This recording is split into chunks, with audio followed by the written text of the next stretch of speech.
Les instituts de beauté Body Minute vous présentent Magali Berda, Sud Radio. On vit pas dans la même France. Magali Berda sur Sud Radio, nous sommes en direct, il est 20h02. Je suis ravie de vous retrouver, c'est lundi aujourd'hui, c'est le premier jour de la semaine. Alors moi j'ai passé le week-end sans vous, vous m'avez manqué. Et du coup je me réjouis d'être avec vous ce soir pour une émission très spéciale, une émission qui passionne. Est-ce qu'on est en direct sur Instagram, mon cher Yannick? Alors attends, ça y est, on est en direct. Sublime. Bravo. Alors, ce soir, on va parler, et bien sûr sur YouTube, parce que notre principal direct, c'est sur YouTube, sur notre chaîne Sud Radio, qui a plus d'1 200 000 abonnés. Ah, tu vas pas y arriver. Hein. C'est pas grave, laisse-moi, ça me fait plaisir. D'accord, ok. Et qui est la radio la plus connue sur le monde YouTube. On est la number one. Numéro un. Ça, c'est Moi, vrai. je suis très forte de représenter cette émission un peu made in influence, les influenceurs sur une radio qui est numéro 1 ou numéro 1, je sais pas comment on dit, on s'en fout, sur YouTube. C'est très dur d'avoir 1 200 000 abonnés sur YouTube. C'est énorme hein, C'est énorme. pour une radio. Ça. Et ce soir, je suis accompagnée évidemment de notre cher et tendre Mathias. Comment ça va? Eh ben écoute, je vais très bien. Et Tout toi? va bien. Bah moi ça va super bien. Ouais. Qu'est-ce que tu Mathilde. fais? Qu'est-ce que t'as fait de beau ce week-end? Qu'est-ce que j'ai fait de beau ce week-end? J'étais À part malade. des bêtises. J'étais Ah malade. bah du coup, t'as peut-être pas fait de Je bêtises suis alors. sorti samedi soir. Je sors de la boîte de nuit Ouais. et là, boum, la crève. Eh ben voilà. C'est pas le Uber qui est venu me chercher, c'est la crève direct. Et ben J'étais voilà. malade. Bah, ça Dans le t'apprendra à te couvrir. Hein. Bah, Comme si sortez j'étais ta couvert. mère. Voilà. Exactement. Sortez couvert dans tous les sens. Voilà. Alors, ce soir, on a une émission qui... Ah oui, ton petit cadeau de Noël, pardon. Et il y a le Excusez-moi. sapin de Noël. C'est pas mon cadeau, je fais pas de Je cadeau. suis moi. dépassée par Noël. C'est le sapin de Noël. Le sapin de Noël, Sud Radio. Magnifique. C'est génial. C'est ce qui a gagné, Magali. Qu'est-ce qui a gagné? Une journée dans un monde où être juif, musulman et chrétien n'est pas un crime. Ah, c'est magnifique, non? sympa. C'est beau, Ça, tu vois. Ça serait le rêve pour tout le monde, là, Ça s'il vous serait le plaît. rêve, On en hein. a tous besoin. Un peu C'est important. d'accalmie. Non, il y a 2 places pour le Entre spectacle tous. des Chevaliers du Fiel à Perpignan à gagner. On envoie sapin au singulier au 7 20 18. Très Sapin bien. au 7 20 18. Sapin au singulier, sans Toujours. S. Voilà. Par S au début, quoi. Oui, d'accord. Oh là là. Bon. SAPIN pour ceux qui nous suivent. Oui, alors je précise parce que ce soir on reçoit encore, on a la chance tous les soirs d'avoir des députés, des sénateurs, des maires, des ministres, etc., etc. Et ce soir on a la chance d'avoir une charmante députée avec nous qui s'appelle Sophie Taillé-Polian. Je dis bien. Qui est députée écologiste et sociale du Val-de-Marne. Alors ne m'en voulez pas. Nous on est une émission ici, c'est la politique pour les nuls. Voilà, on est très à la cool, on fait plein de fautes, voilà. On est très détendu. Et ce soir, on va vous faire débattre avec Avi Bitton, qui est avocat influenceur. Alors moi, j'appelle ça à un certain niveau de followers. J'appelle ça des influenceurs parce que ils ont forcément une notoriété, ils ont forcément une parole que les gens écoutent, des vidéos qui deviennent virales, etc. Combien d'abonnés Avi Bitton? Je les compte pas tous les jours, mais je pense que je dois être à peu près au total sur tous mes réseaux à 1 300 000, je dirais. Ah ouais, il a dépassé Sud Radio sur YouTube. Voilà, 1 300 000. Maître Avi Bitton. Oui, c'est un avocat. Voilà. Tout Tu ça. sais, c'est qui son concurrent? C'est qui? Maître Gims. C'est pour ça qu'il a lâché, il s'appelle plus Maître Je crois qu'il a C'est pour plus ça. d'abonnés. C'est pour ça qu'il a lâché. Hein. Il s'appelle plus Gims, il s'est fait battre par Avi. Voilà. Magnifique Bitton. avocat. Non mais on vient quand même, on est quand même à la base d'un avocat spécialisé dans les prud'hommes, quand même, qui termine avec 1 300 000 abonnés. Enfin, mon expertise consiste plutôt à éviter les prud'hommes en obtenant un accord amiable. Oui, Voilà. c'est vrai. De toute façon, il faut toujours un accord amiable, ça coûte toujours moins cher qu'un... Exactement. Vaut mieux un bon truc à l'amiable qu'un mauvais procès. Exactement. Si C'est vous ça. interrogez un cadre et que vous lui dites qu'est-ce que vous préférez, un accord à l'amiable en quelques mois rapidement ou un procès au prud'homme qui va durer des années, Voilà, je vous laisse ça deviner dépend, ce qui vous répond. Parce qu'il y en a certains à l'amiable, ils s'envolent quand même. Hein. Ouais, C'est vrai. Hein. Bon, effectivement. bref. Alors, ce soir, on va débattre d'un sujet. Alors, un sujet qui fait extrêmement parler sur les réseaux sociaux. Je vais vous faire écouter une petite vidéo qu'on a trouvée sur TikTok. C'est hyper... on va en parler avec madame la députée. C'est ultra courant sur TikTok, ce genre de vidéo. On écoute. Ça me tue, j'ai filmé un camion qui travaillait là. Moi je suis là avec mes croissants, mes pains au chocolat, etc. Plus après mes binous. Quand j'ai un peu montré ça, tu vois, les mecs étaient en train de se changer, etc. Après on a chacun la vie qu'on mène, hein, comme on dit. Moi par exemple j'ai décidé de ma vie de rien foutre et de profiter au maximum. Hein, parce que le front en général c'est là où on hiberne. C'est là où on se cache un peu, où on dort beaucoup, des trucs comme ça, etc. Donc bon. Mais bon, en tout cas, ça m'a fait un peu pitié quand même. Parce que les mecs, quand même, ils travaillent comme ça et tout. Je sais pas comment ils doivent faire. Franchement, la vérité, soit t'es endetté, soit... Parce que là... Personnellement, moi en tout cas, même pour 5 minutes, je pourrais pas. C'est pour ça, là, j'ai montré vite fait, mais bon. Après, il faut les laisser travailler, faire leur boulot. Hein. Et nous, on profite un peu, voilà.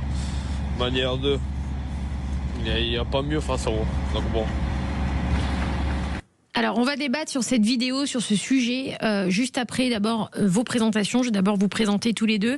Mais en gros, pour résumer, ça devient viral aujourd'hui. On en parlera parce que ça fait partie aussi du thème, enfin c'est complètement le thème de ce soir, des vidéos sur TikTok où certains expliquent comment gruger les aides sociales, quelles sont les nouvelles aides. Nous on trouve même des vidéos TikTok où ils leur disent « Attention, il y a une aide qui vient de sortir, vous n'êtes pas au courant, faut faire ça, faut faire ça, faut faire ça ». Et ça en est dans tous les sens. J'ai tapé aide sociale sur TikTok. Alors, pumpez up les vidéos. Énormément de vidéos. J'ai tapé fraude fiscale sur TikTok. J'ai trouvé moins de recettes. Alors, tout ça pour répondre, ça va être un débat. Payer les avocats pour ça. Ça va être un débat. Fiscaliste, hein, pas du travail. Ouais, merci. C'est gentil de préciser. Mais ça non, nous on optimise, on ne fraude pas, on optimise. C'est la différence entre la fraude et l'optimisation. Effectivement, quand par exemple un cadre négocie son départ avec son entreprise, il y a des manières d'optimiser la fiscalité, d'exploiter toutes les possibilités qu'offre le code des impôts. Le sujet de ce soir, c'est la fraude. C'est la fraude sociale et la fraude fiscale. Qu'est-ce qui met le plus en danger les Français? Est-ce que c'est pour vous la fraude fiscale ou bien la fraude sociale? Il y a un débat, il y a un vrai sujet. Il y a des gens qui pensent qu'il faut durcir les peines, etc., les contrôles pour la fraude fiscale, et d'autres qui vous disent non, le problème, c'est la fraude sociale. Madame la députée, vous travaillez. Alors, je vais vous présenter. Attendez, je vais pas le faire à l'envers parce que là, je m'emballe. D'abord, je commence par Avis Bitton, qui est notre influenceur de ce soir. Donc vous êtes avocat au barreau de Paris depuis plus de 20 ans. Vous êtes spécialiste reconnu en droit du travail, droit pénal. La carrière de votre cabinet est jalonnée d'affaires médiatiques très complexes. Vous êtes intervenu dans des dossiers impliquant Nicolas Sarkozy, Dominique Strauss-Kahn, Karim Benzema, ainsi que dans l'affaire Benjamin Mendy ou encore le procès des viols de Mazan. Alors si je peux préciser, j'ai été interviewé sur ces affaires. Je ne suis pas intervenu en tant qu'avocat sur ces affaires-là. Mais je suis intervenu sur d'autres grandes affaires, je vous rassure. Comme lesquelles Yannick. Par exemple, j'ai fait condamner la banque Natixis pour discrimination raciale envers un de ses cadres. J'ai aussi fait condamner des grandes entreprises comme le groupe Eiffage pour discrimination au retour du congé maternité. Voilà. C'est toutes les entreprises. Alors, vous vulgarisez un peu la justice et vous la rendez accessible à travers vos vidéos. Est-ce que c'est important pour vous aujourd'hui de vulgariser un petit peu la justice et de la rendre accessible à travers les réseaux sociaux ? Oui, effectivement, on va parler aujourd'hui de fiscalité, de cotisation sociale. Par exemple, effectivement, c'est important d'expliquer aux cadres dirigeants quand ils négocient leur départ. Évidemment, il faut toucher le maximum d'indemnités, mais il faut que la somme nette qui vous revient à la fin soit optimisée. Et donc, on va structurer ça au mieux pour que le cadre paye le moins possible de cotisations sociales et le moins possible d'impôts, effectivement. Alors, on reçoit en face de vous, Maître Avis Bitton, Madame la députée, Sophie Taillé-Polian. Vous êtes une femme politique française engagée, députée du Val-de-Marne à l'Assemblée nationale, où vous défendez des valeurs progressistes, sociales et écologistes. Vous avez également été sénatrice. Ah, nous, on est fans. Nous, on est fans des sénateurs ici. On a tout de suite l'impression d'être en glow-up. Et vous êtes élu local à Villejuif. Ouais. Votre parcours est marqué par un engagement constant pour l'écologie, la solidarité et le pluralisme des médias. Oui, très important pour vous. D'ailleurs, vous êtes en ce moment en frontal sur l'histoire de la commission d'enquête sur France Télévisions, enfin sur la chaîne publique, enfin tous les médias publics. Sur les médias publics, Voilà, on a reçu le député qui mène cette commission d'ailleurs jeudi soir sur notre émission. Merci Mathias. Comment vous avez décidé de vous lancer en politique ? En fait, je ne me suis pas décidée de lancer en politique, c'est juste que ça m'a toujours intéressée. Quand j'étais gamine à l'école, je parlais politique avec les copains, les copines et tout ça. Et un jour, j'ai recroisé une vieille copine d'enfance et je lui ai dit « Ah, tu sais, je suis élue à Villejuif, je suis élue municipale. » Elle m'a dit « Oui, bah écoute, il n'y a rien d'étonnant et tout ça. » Bon, c'est un intérêt que j'ai toujours eu. Donc après, j'ai milité, incroyable, hein, mais voilà. Et puis petit à petit, dans mon engagement, j'ai pris des responsabilités. rien de hyper naturel en fait. Vous êtes une battante. Moi, je pense que toutes les femmes qui sont en politique aujourd'hui sont des guerrières. Parce que moi, j'ai repéré une chose en faisant mes pseudo-enquêtes, si je peux dire ça comme ça, en politique, puisque j'ai mené des interviews pendant les candidats à la présidentielle, et notamment, je suis partie en déplacement avec certains députés, hommes, femmes de tous bords, de gauche, de droite, d'extrême gauche, d'extrême droite, du centre, etc. Et j'ai trouvé que quel que soit le bord, en étant tout à fait neutre, elles s'en prennent toutes plein la tête. Ça veut dire que les femmes sont hyper jugées sur le physique, sont rabaissées, sont humiliées, sont pas du tout traitées comme les hommes politiques. Et d'ailleurs, j'en ai notamment beaucoup parlé avec Sandrine Rousseau, avec qui j'ai fait une immersion. Et je trouvais ça hallucinant. Et pour moi, vous êtes toutes des guerrières, quel que soit votre parti politique. C'était ma petite... oui, c'est vrai qu'il faut toujours faire plus, mais c'est pareil partout, en fait, dans tous les... Mais vous êtes ultra exposés. Mais bon, la politique, c'est particulier parce qu'on est plus exposé, mais en même temps, c'est comme tout pour les femmes, c'est-à-dire qu'il faut en faire 2 fois plus pour arriver au même niveau. Et vous avez été une des personnes qui avait milité pour la fermeture de C8 et l'arrêt de l'émission TPMP. De C8 sur la TNT, mais pas sur d'autres canaux type... Mais surtout sur l'arrêt de l'émission TPMP. C'est-à-dire que quand il y a quelqu'un qui respecte pas, notamment la dignité humaine, et comme ça, sans arrêt, il faut rappeler la base. Et c'est sur la TNT, il y a des règles qui doivent être respectées plus qu'ailleurs, parce que des chaînes TNT, il y en a pas des milliers, des cents. C'est vraiment spécifique. Donc oui, mais je dois vous dire aussi, je suis coupable aussi d'avoir demandé que CNews, et je dirais que pour moi c'était plus important que CNews soit arrête la TNT, soit se mette à traiter les choses avec honnêteté. D'accord. Incroyable. J'ai pas réussi, mais je continue. Cela n'engage que vous. Par contre, oui, l'honnêteté, non, j'espère que ça n'engage pas que moi. Non, je plaisante. J'ai encore une petite question. On revient juste ici. Restez avec nous sur Sud Radio. On revient avec encore une ou 2 petites questions pour Madame la députée. Et après, on part dans notre grand débat. À tout de suite sur Sud Radio. Sud Radio. Sud Radio. Parlons vrai. Parlons vrai. Sud Radio. Les instituts de beauté Body Minute vous présentent Magali Berda, Sud Radio. On vit pas dans la même France. Magali Berda sur Sud Radio, il est 20h16, nous sommes en direct, on vit pas dans la même France et ce soir on reçoit Avi Bitton, avocat influenceur auprès des 1 300 000 abonnés sur ses réseaux sociaux. J'ai jamais vu un avocat. Tous mes avocats ils rêvent d'avoir 1,5 million d'abonnés. Pourtant c'est des grands avocats les miens, je les adore, mais vous aussi je vous aime, je les ai adoptés. Et vous allez débattre Avi Bitton ce soir avec Sophie Taillé-Polian qui est députée écologiste et sociale du Val-de-Marne, qui est très engagée sur le sujet des aides sociales. Avant de rentrer dans notre débat, qu'est-ce qui met le plus en danger les Français ? Est-ce que c'est la fraude fiscale ou est-ce que c'est la fraude sociale ? On revient sur l'arrêt de C8. Puisque vous êtes aussi à fond sur ce qui se passe en ce moment. Il y a une commission d'enquête sur toutes les chaînes publiques. Il y a eu une commission d'enquête il y a quelque temps, je crois que c'était il y a 1 an ou 2, non il y a même 2 ans. Il y a 2 ans. Sur C8, etc. Est-ce qu'aujourd'hui, alors Cyril est passé sur M6, sur W9, il fait un carton d'audience. Donc finalement, est-ce que ça valait le coup de déloger de C8 à W9 ?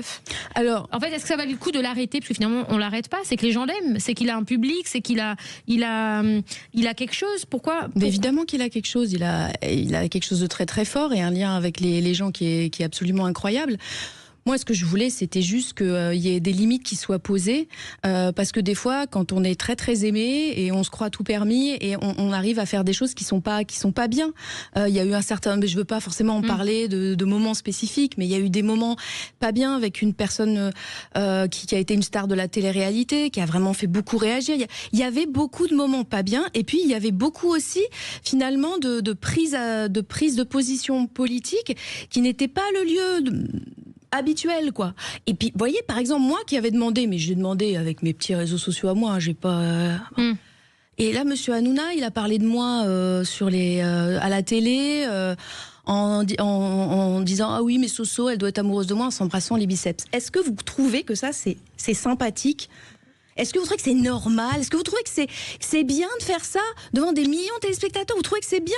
Moi, je trouve pas. Je trouve qu'il faut Alors, faut pas non plus qu'on... Mais qu'est-ce qu'il y a de mal le moral. Mais non, mais le truc, c'est que c'est de comment dirais-je, de montrer de mettre des gens dans une situation de se sentir dégradés. Moi, par exemple, vous voyez, il parlait de moi. Moi, j'ai jamais rien dit sur lui. Comment dirais-je, qui est un peu attentatoire, un peu à ce qu'il est, quoi. Moi, chacun est comme il veut et tout ça, mais c'est pas des manières, vous voyez, je sais pas. Vous trouvez que c'est un bon exemple pour tout le monde qui regarde ça, qui se dit je peux faire ça, je peux aller voir n'importe qui est pas d'accord avec moi et lui parler comme ça. Moi, je crois pas. Et il y avait des tas d'autres exemples. Là, je parle d'un exemple que moi j'ai vécu, vous voyez. Donc moi, je suis une bonne femme assez basique, normale, la vie quotidienne et tout. Je prends des positions politiques. Vous avez dit vous-même que c'était courageux, qu'il fallait se bagarrer, qu'il fallait assumer les trucs. Mais est-ce que vraiment c'est logique que sur une chaîne publique, parce que en fait la TNT, tout ça, c'est un espace public, c'est géré par le public, c'est payé par l'argent public. On met en scène ce genre de spectacle. Moi, je suis pas sûre. Après, Madame la députée, c'est l'Arcom qui a décidé. C'est pas moi. Moi, j'ai dit j'aimerais bien. Après, c'est l'Arcom qui a décidé. Mais l'Arcom a été alerté par plein d'actions de députés, etc. Enfin, ça a été mais ils ont été saisis en fait. Et l'Arcom après, ils jugent sur pièce. Ils regardent chaque séquence sur laquelle on dit là, est-ce qu'il y a un problème ou pas, et ils disent est-ce qu'il y a problème ou pas. Et quand il y a des problèmes, pas tous les jours, mais enfin très très très très souvent, il y a un moment, faut que ça s'arrête, non, vous trouvez pas? Alors moi, qu'on demande quand même que les gens ils soient respectés partout dans la société, mais à la télé aussi. Mais qu'est-ce qui vous dérange que Cyril se soit embrassé un biceps? Non, mais vous ne trouvez pas que c'est pas... en fait, moi je trouve qu'il y a tellement... Moi je trouve qu'aujourd'hui... il ne s'est pas embrassé un biceps. Si, mais non, mais vous réduisez un petit peu le truc. Mais parce que... C'est-à-dire que... Attendez, laissez-moi vous répondre si je peux me permettre. C'est que, en fait, est-ce qu'il n'y a pas aussi une diabolisation de Cyril pour pouvoir toucher Bolloré? Est-ce que tout ça, c'est pas pour toucher Bolloré? Parce qu'au final, vous me dites, il s'est embrassé le biceps, mais je veux dire. Il s'est embrassé le biceps en parlant de moi dans des propos peu respectueux. Voilà. Madame la députée. Ça m'a touché personnellement. Non, mais après, il y a aussi des tas de fois où il a parlé de gens qui après se sont pris sur les réseaux sociaux, des tas de problèmes, des tas d'insultes, des tas de ci, des tas de ça. Vous voyez, ce genre de truc, ça véhicule le fait qu'on peut dire n'importe quoi sur n'importe qui. J'entends, mais il a mis en avant des situations qu'aucune autre chaîne de télévision n'a pu mettre en avant. Comme les ça veut dire qu'aujourd'hui, Cyril a donné la parole à des gens dont personne ne voulait donner la parole. Il a mis, quand vous dites il a parlé à des politiques, c'était pas le lieu, mais finalement le lieu, c'est. Je n'ai pas dit qu'il parlait à des politiques et que c'était pas le lieu. Vous avez dit tout à l'heure, il rentrait dans des débats politiques. Or, ce n'était pas l'endroit. Mais pourquoi? L'endroit de parler de la politique, c'est en France entière. Chaque Français a le droit de parler de politique. Chaque Français doit s'intéresser à la politique. Et Cyril a été un vecteur pour ramener des gens à écouter et à parler politique qui n'écoutaient plus parce que ça les gonflait. Et le fait d'en parler d'une manière beaucoup plus vulgaire et beaucoup plus ouverte, ça a ramené tellement de gens à voter. Peut-être même pour vous. Vous voyez ce que je veux dire? Écoutez, moi, ce que j'ai observé, c'est aussi ce qui s'est passé avec mon collègue Boyard. C'est-à-dire qu'il a osé parler Bolloré, vous avez parlé Bolloré. Parce que, est-ce que le vrai problème, c'est pas Bolloré? Moi, je crois. Donc vous pensez qu'en touchant Bolloré, on touche Cyril? Non, mais en fait, pour toucher Bolloré, on a tapé sur Cyril. Le truc, c'est que Bolloré, il utilise l'argent qu'il a fait sur tout un tas d'autres choses pour acheter des médias et leur faire dire ce qu'il a envie qu'ils disent. Vous savez, en France, il y a un principe, c'est l'indépendance des médias. Vous êtes indépendante, vous parlez de Cyril Hanouna, vous l'aimez bien, vous le défendez, et c'est bien, et c'est normal. Je le défends. Mais vous n'avez pas, j'exagère bien sûr, Vincent Bolloré dans l'oreillette qui vous dit dire ça, dit ça. Donc par exemple, Boyard, il a commencé à vouloir parler de Vincent Bolloré en Afrique, on lui a coupé la parole violemment. Et Cyril Hanouna l'a insulté. Moi, je trouve qu'il y a un minimum de respect et de dialogue. Cyril n'a pas aimé l'ingratitude de Bolloré. C'est pas ce qu'il disait sur l'ingratitude de Boyard par rapport à Bolloré. Il a un petit peu insulté, je vais vous dire.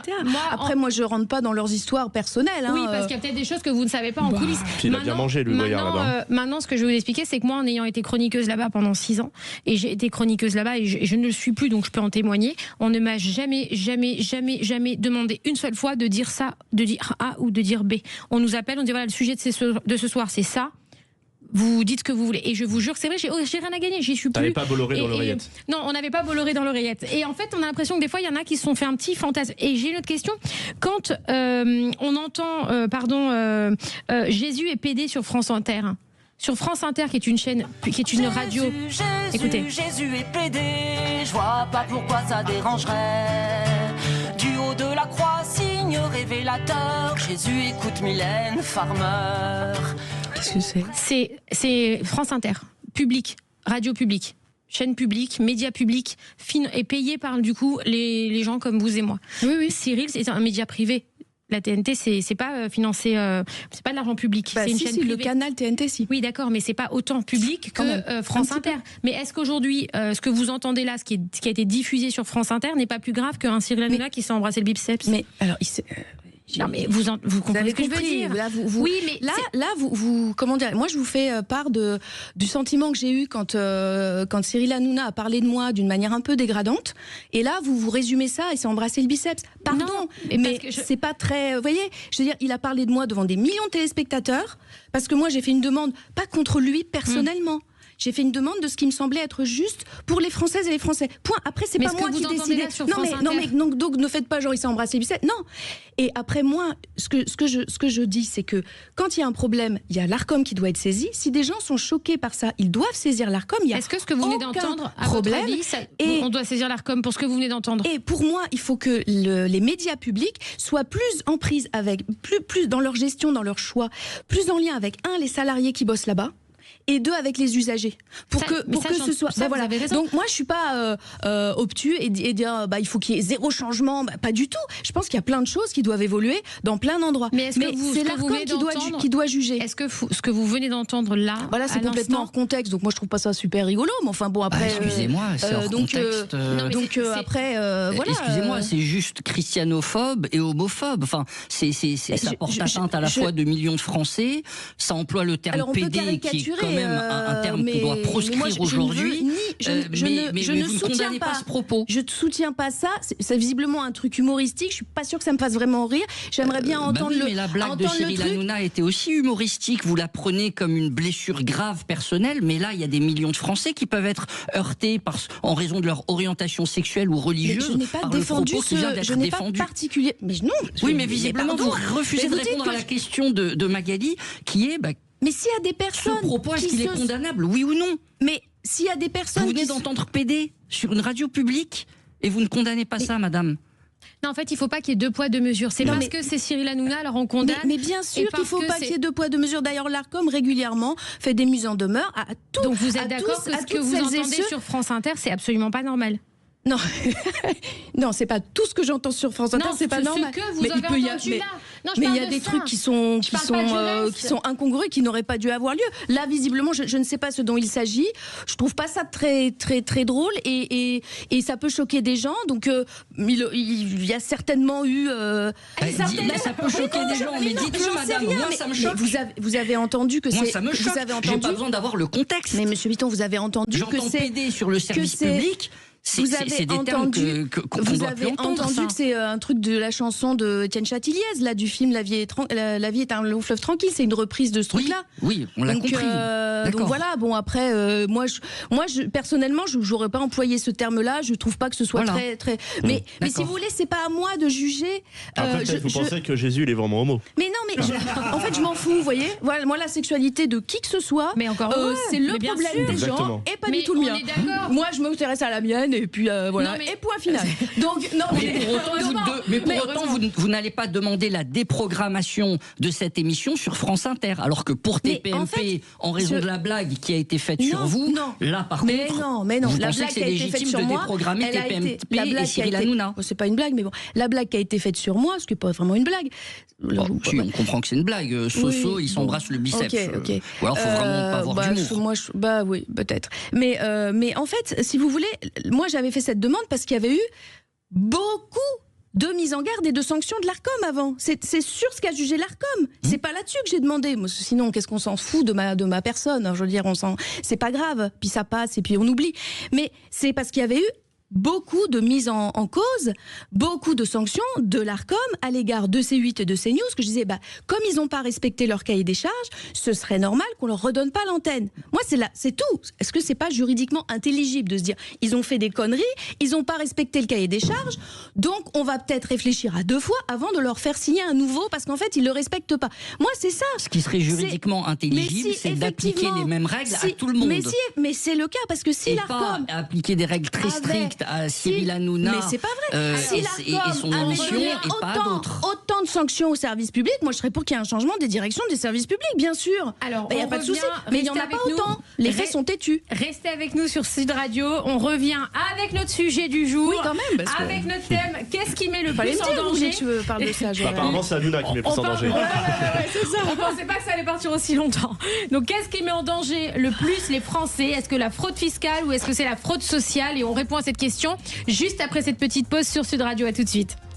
Sud Radio. Sud Radio. Parlons vrai. Parlons vrai. Sud Radio. Parlons. Les instituts de beauté Body Minute vous présentent Magali Berda, Sud Radio. On vit pas dans la même France. Magali Berda sur Sud Radio, il est 20h30, nous sommes en direct, on vit pas dans la même France, on va passer à notre sujet de ce soir, voilà, et juste avant ça, on embrasse Cyril Hanouna. Non, voilà, non. Voilà. Un petit bisou au moins, pas sur le biceps. Hein. Un petit coucou. Non, même pas un petit coucou. Pas un bisou, un petit coucou. Quand même, Cyril. Moi, je salue. Il est top sur W9. Je salue tout le monde, mais le bisou, je crois qu'il en a pas très envie. Et moi non plus. Je vous assure qu'il est très sympathique. Il est très très sympathique. Je n'en doute pas. Alors, ce soir, on débat. Qu'est-ce qui met le plus en danger les Français? Est-ce que c'est la fraude fiscale ou la fraude sociale?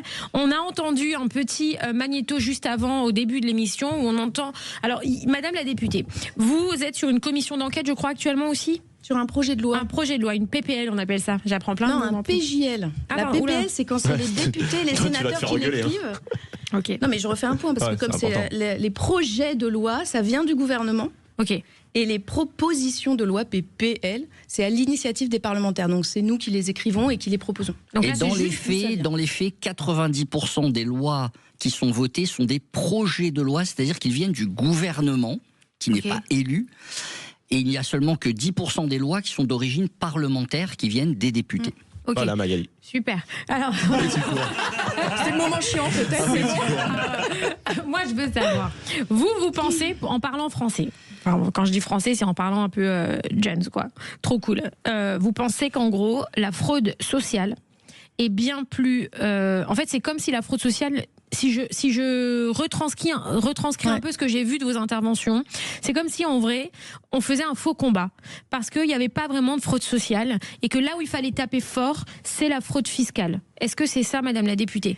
Alors en fait, moi je suis contre, je suis quand même précise, je suis contre la fraude. Oui, évidemment. Je veux dire, non, mais parce qu'après on me dit enfin voilà, les fraudeurs ils doivent être pourchassés et puis ça doit s'arrêter. On est bien d'accord. Oui. Mais après le truc c'est que on déploie des moyens de dingue sur les petits. Et par contre, on laisse couler les beaucoup plus gros. Donc, on est fort avec les faibles et faible avec les forts. Et c'est exactement ce qui se passe avec la fraude sociale, où on met en place des usines à gaz, des armées de la Pôle emploi, la CAF, etc., de contrôleurs. On fait tourner des algorithmes à fond les ballons, etc., pour vraiment aller mener des enquêtes jusqu'au relevé bancaire des bénéficiaires.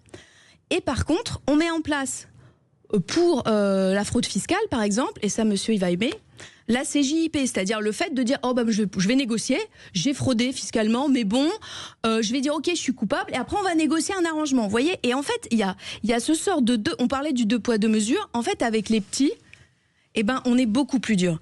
Et quand, par exemple, il y a un décret récemment qui est sorti en mai, ou qui autorise à ponctionner le RSA, en cas de fraude, le problème c'est que moi je suis pas contre que les fraudeurs soient sanctionnés, mais si derrière on n'a plus un rond pour manger, il y a quand même un souci, quoi. Alors que on va être beaucoup plus négociant, tranquillou, avec des gens qui ont des moyens. Moi c'est ça le problème pour moi. Et après c'est vrai que en fait, il y a beaucoup plus d'argent à aller chercher sur la fraude fiscale que sur la fraude sociale. C'est un rapport entre 1 à 10. On pense qu'il y a à peu près 13 milliards de fraude sociale qu'il faut aller chercher, je dis pas. Mais... Et puis, on ne sait même pas le mesurer parce que Bercy, en fait, ça fait des années qu'on le demande. Nous, les parlementaires, on demande mesurer la fraude fiscale. Et en fait... Vous n'avez pas de chiffres? Non. Et pourtant, alors comment expliquer que sur les réseaux sociaux, parce que les réseaux sociaux pour moi, alors c'est peut-être une erreur, mais c'est ce que je pense, c'est ce que pensent beaucoup de gens, c'est un peu le reflet de la société.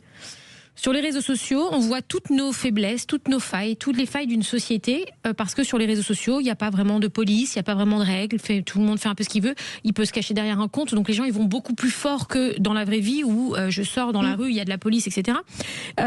Et sur TikTok, nous on a fait une recherche, comment frauder le fisc, et alors on trouve quasiment rien. Par contre, comment frauder les aides sociales ? Vous en avez à la pelle de pelle. Pour vous donner un exemple réel, les influenceurs, qui sont tous quasiment sous contrôle fiscal, tous. Ils sont tous, je pense que vraiment, les influenceurs, depuis toutes ces histoires du monde de l'influence, etc., tous, ils ont les 3/4 un contrôle fiscal. On y est tous passés. Je peux vous garantir que les contrôleurs fiscaux sont abonnés à toutes les stories des influenceurs pour voir où ils habitent, ce qu'ils font, ce qu'ils achètent, etc. Ils ont tout en direct, en live. Et ce qui est très bien, attention, c'est leur boulot, ils font leur boulot, il n'y a pas de souci. La fraude sociale, aujourd'hui, quand vous avez une personne qui ne va pas travailler, qui se met en arrêt maladie, qui prend l'arrêt maladie alors qu'en fait elle travaille au black ailleurs, le temps de trouver quelqu'un pour aller contrôler son employé, le faire contrôler, etc., accrochez-vous. Donc finalement, ce que vous dites, je l'entends, mais moi, j'ai pas la même sensation. J'ai l'impression que c'est beaucoup plus facile de contrôler quelqu'un sur le fisc. C'est beaucoup plus facile de contrôler. Et puis de toute façon, sur le fisc, il y a de l'argent à récupérer, puisque c'est de l'argent qu'on déclare. Un fraudeur qui va prendre le RSA, vous le récupérez quoi? Si déjà il est au RSA.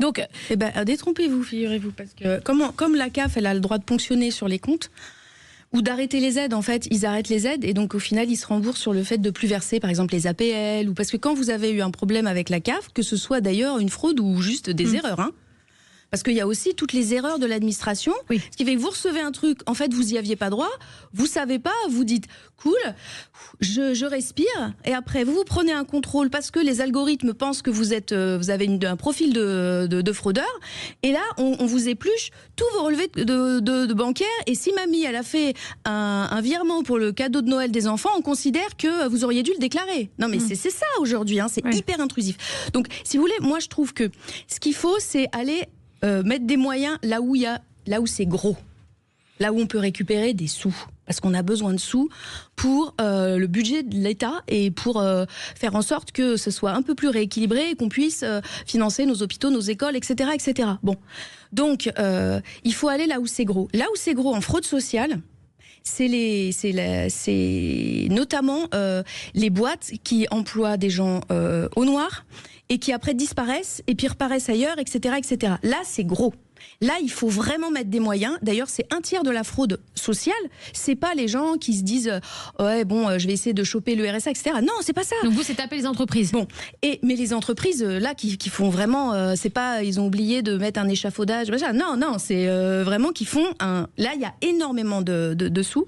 Et aussi, c'est sur les grandes entreprises qui, et c'est pour ça qu'ils font pas des vidéos sur TikTok ou je sais pas quoi. Hein.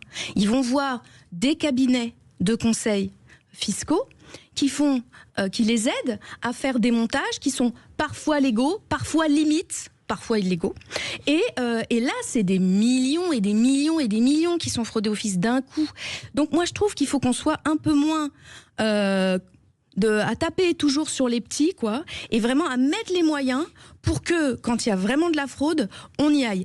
Et que ce soit clair et net, que les gens sachent, quoi. Voilà. Moi, c'est ça le problème. C'est aussi l'efficacité. Tout l'argent qu'on met pour aller rechercher dans les relevés bancaires de toutes les mamans solo qui sont en galère, parce que c'est beaucoup elles qu'on va contrôler, hein, plus que les autres. On les contrôle plus, elles. Tout le temps passé, etc., ce serait mieux d'aller mettre les moyens ailleurs. Alors, Maître Bibiton, qu'est-ce que vous en pensez? Pour le moment, mais c'est le début du débat, l'angle mort, si vous voulez, de ce propos, c'est les classes moyennes. Vous voyez, c'est ces cadres supérieurs qui travaillent, qui cotisent, qui sont honnêtes, donc eux ne fraudent pas, ils cherchent pas à toucher faussement des allocations, des remboursements, des RSA ou des choses comme ça. C'est des gens qui travaillent, qui cotisent beaucoup, proportionnellement à leur salaire.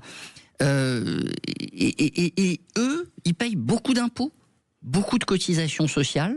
Souvent, ils ne se mettent pas en arrêt maladie. C'est des gens qui sont très travailleurs. Pour eux, se mettre en arrêt maladie, c'est un crime, c'est une déloyauté envers l'entreprise, qui, dès qu'ils sont licenciés, même salement, ne veulent surtout pas rester au chômage et cherchent un emploi très rapidement, mais qui, eux, sont imposés, c'est le principe, c'est vrai, de l'impôt progressif, qui sont imposés à 36%, 41%, parfois 45%.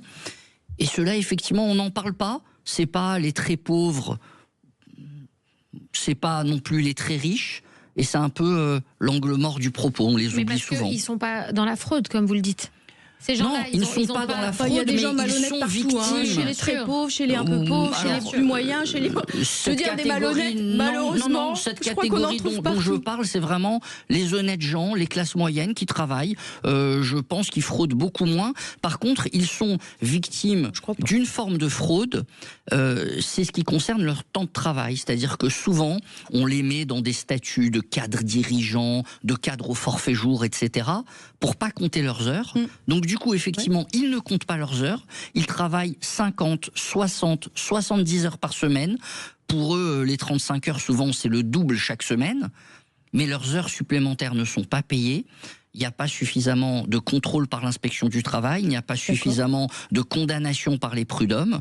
Et effectivement, ils sont un petit peu lésés dans tout ça. Oui, mais là, on n'est pas dans la fraude. Si, non, du côté des entreprises, on est dans la fraude. D'accord, parce qu'elles ne déclarent pas ces heures supplémentaires, elles ne les payent pas. Elles les mettent. Il n'y a pas d'heure sup. Alors ouais, ça, il y a une durée maximale du travail. Magali, c'est une légende urbaine. Un cadre, par principe, normalement, il est aux 35 heures comme tout le monde. Simplement, les entreprises vont leur mettre dans des statuts dérogatoires comme le forfait jour ou le statut de cadre dirigeant, qui sont souvent des faux statuts, pour ne pas leur payer leurs heures supplémentaires. Et ça, c'est une fraude sociale qui est énorme. C'est un chiffre noir. Alors heureusement, si ces cadres-là, au moment de la rupture, vont voir un avocat pour faire tomber ce forfait jour frauduleux, faire tomber ce faux statut de cadre dirigeant, là, au moment de la négociation de départ, ils vont pouvoir récupérer toutes ces heures supplémentaires. Pour eux.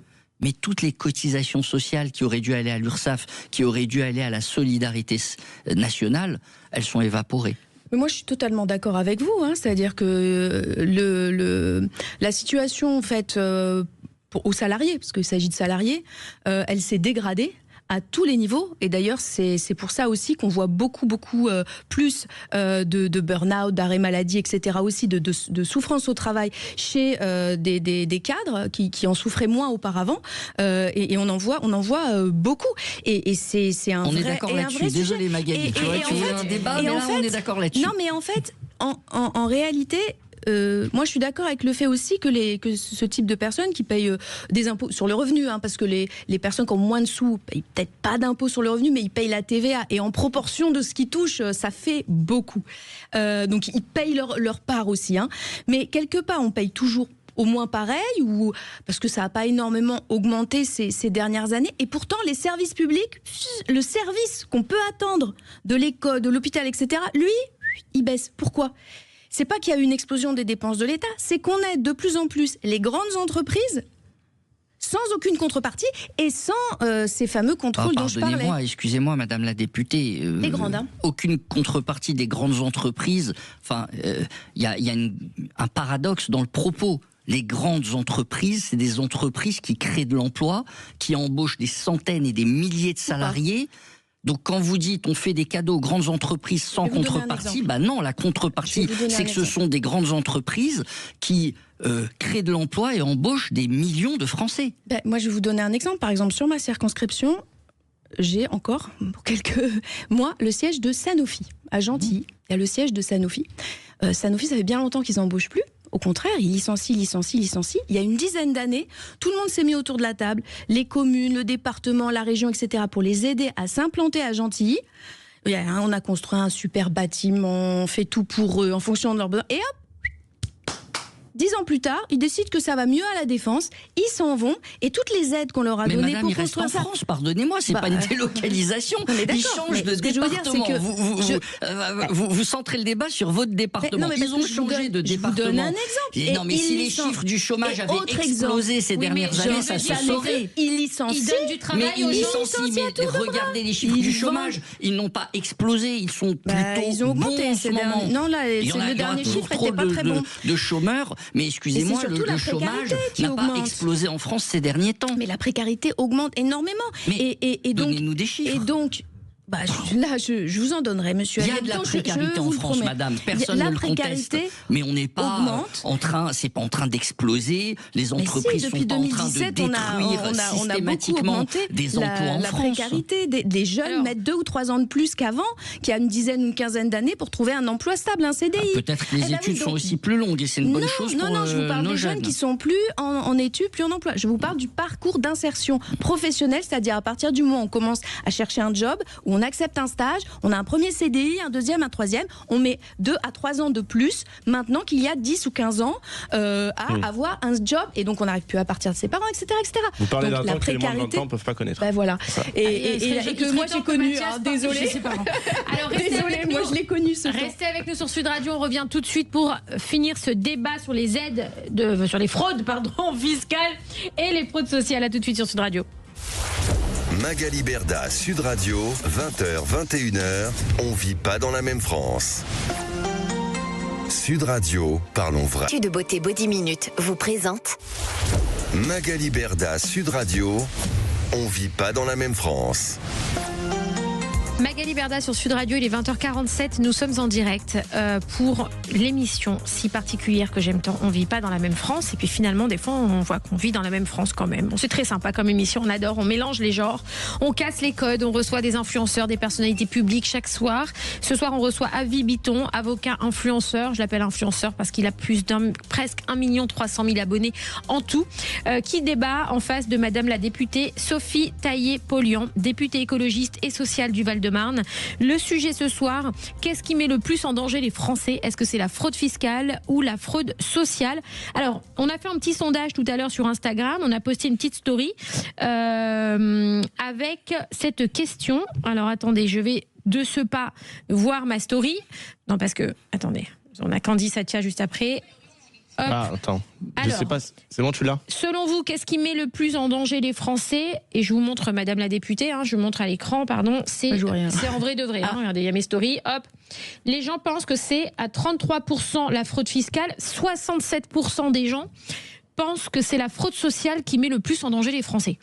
Qu'est-ce que vous leur répondez à ces gens-là qui ont voté? C'est 67% de Français qui pensent que c'est la fraude sociale qui met le plus en danger les Français. Je leur réponds que la fraude sociale, elle est estimée à 13 milliards d'euros par an, et que la fraude fiscale, elle est estimée à entre 80 et 100 milliards d'euros par an. Donc moi, je pense que ce qui est le plus embêtant pour notre pays, le manque à gagner, il est plus du côté de la fraude fiscale que de la fraude sociale. Mais encore une fois, ça ne veut pas dire que je pense qu'on peut frauder à tout va, pas du tout. Mais ça veut dire que pour moi, la priorité, elle est sur la fraude fiscale. Mais c'est les chiffres, c'est pas juste une lubie, c'est parce que... Les gens vont vous dire, parce qu'on a lu, puis d'ailleurs Mathias, après tu vas nous lire 1 ou 2 commentaires, que s'il y a moins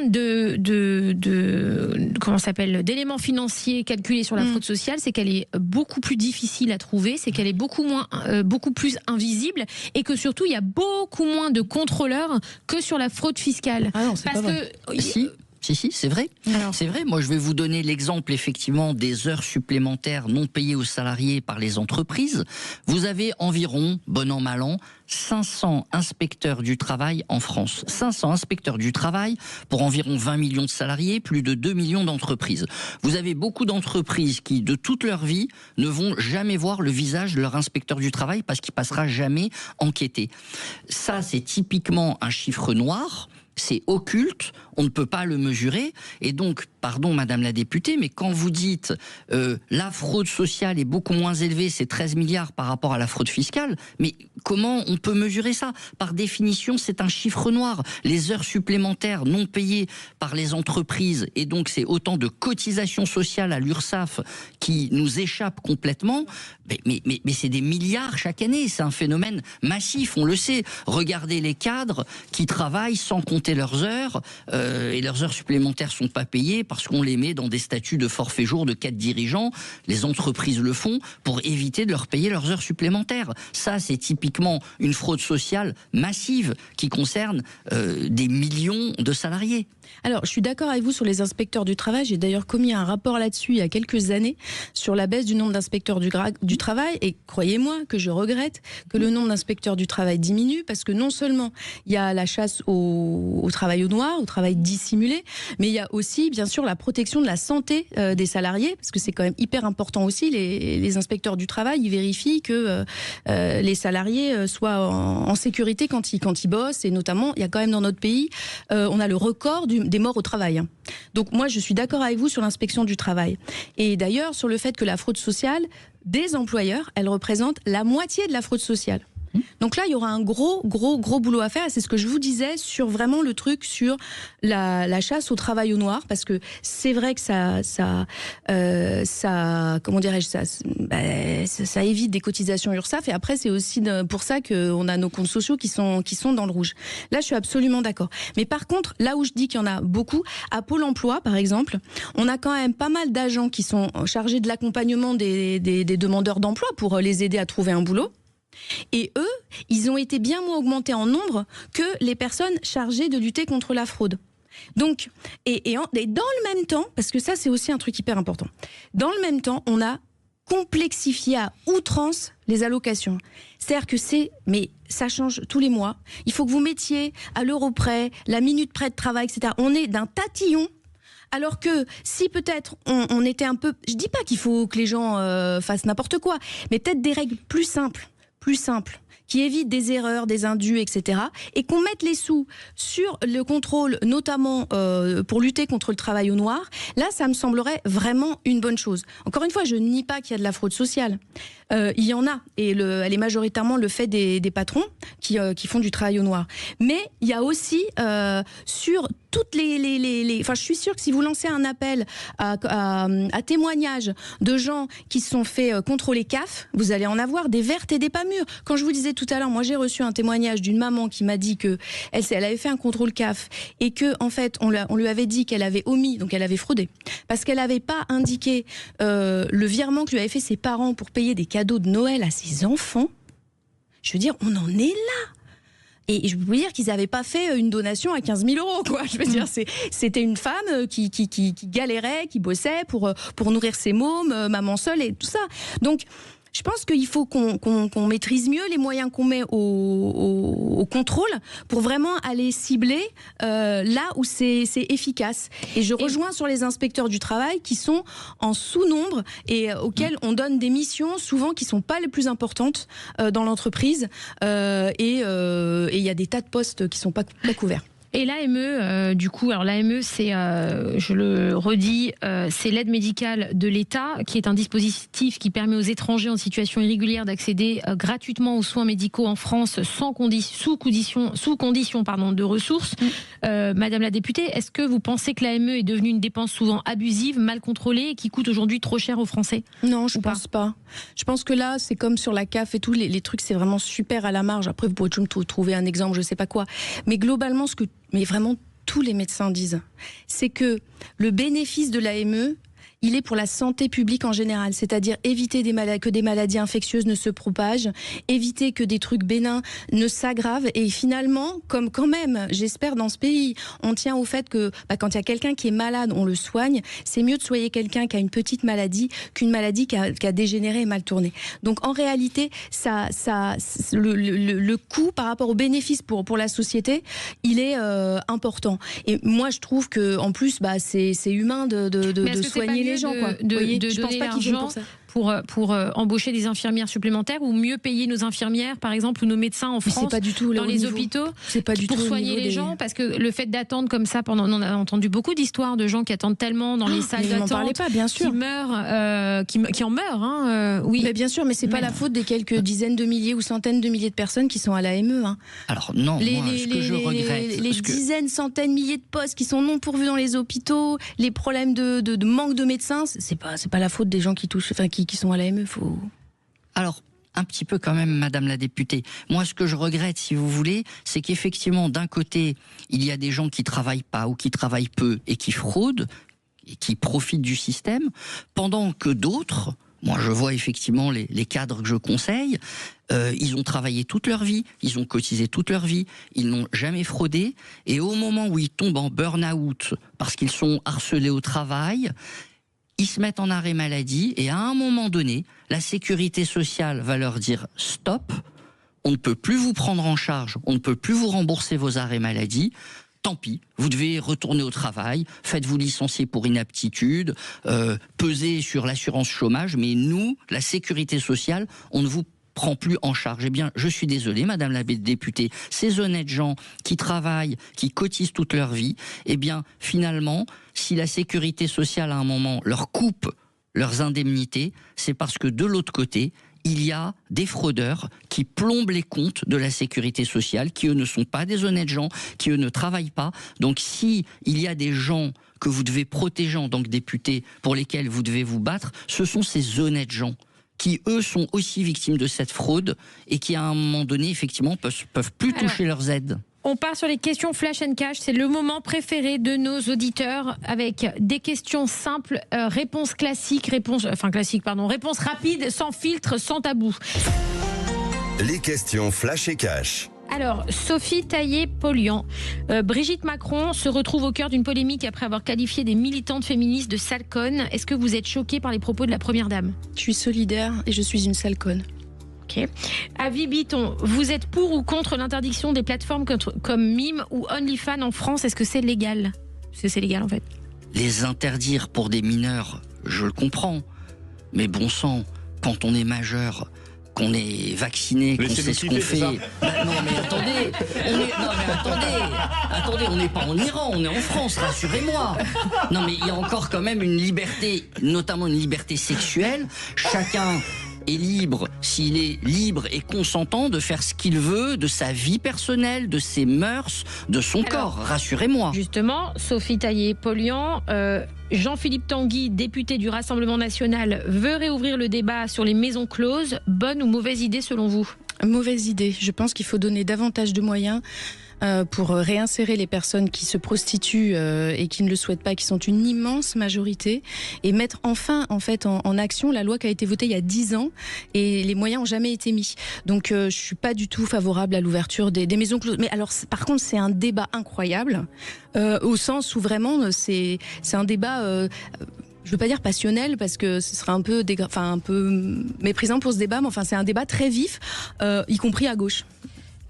Mathias, est-ce que tu peux nous annoncer tout de suite le gagnant du cadeau ? Évidemment, c'est Véronique de Villeurbanne. Villeurbanne à côté de Lyon, Magali, qui gagne 2 places pour les Chevaliers du Fiel à Perpignan. Enfin, un peu de retard à faire. Les Chevaliers du Fiel, on les embrasse. Alors, merci à vous tous, merci de nous avoir suivis. Merci à Vibiton, avocat influenceur. Suivez-le sur les réseaux sociaux. Il a des tonnes de conseils à vous donner. Si vous voulez pas aller au prud'homme et prendre de l'oseille à vos employeurs, allez-y, c'est le bon. Et ensuite, vous avez, merci beaucoup, Madame la députée Sophie Taillé-Polian, députée écologiste et sociale du Val-de-Marne. Vous faites un travail formidable sur cette commission d'enquête. Non, pas du tout. Je dis n'importe quoi. Ah bah si, vous êtes d'accord, je vous ai convaincu. Sur ce projet de loi, sur ce projet, le P, comment vous dites ? PJL, projet de loi. Vraiment, finalement. Sur ce projet de loi, on se retrouve. C'est mnémotechnique. Quant à nous, demain à 20h sur Sud Radio. Et tout de suite, vous retrouvez les clés d'une vie avec Jacques Pessis et son invité, le magicien Gus. Voilà, merci du fond du cœur, merci Mathias. À demain. Mathias, t'as plein d'observations à nous donner demain à l'émission. Très belle soirée, à demain sur Sud Radio. Magali Berda, Sud Radio, 20h, 21h. On vit pas dans la même France. Avec Body Minute. Sud Radio. Sud Radio. Parlons vrai. Parlons vrai. Sud Radio. Parlons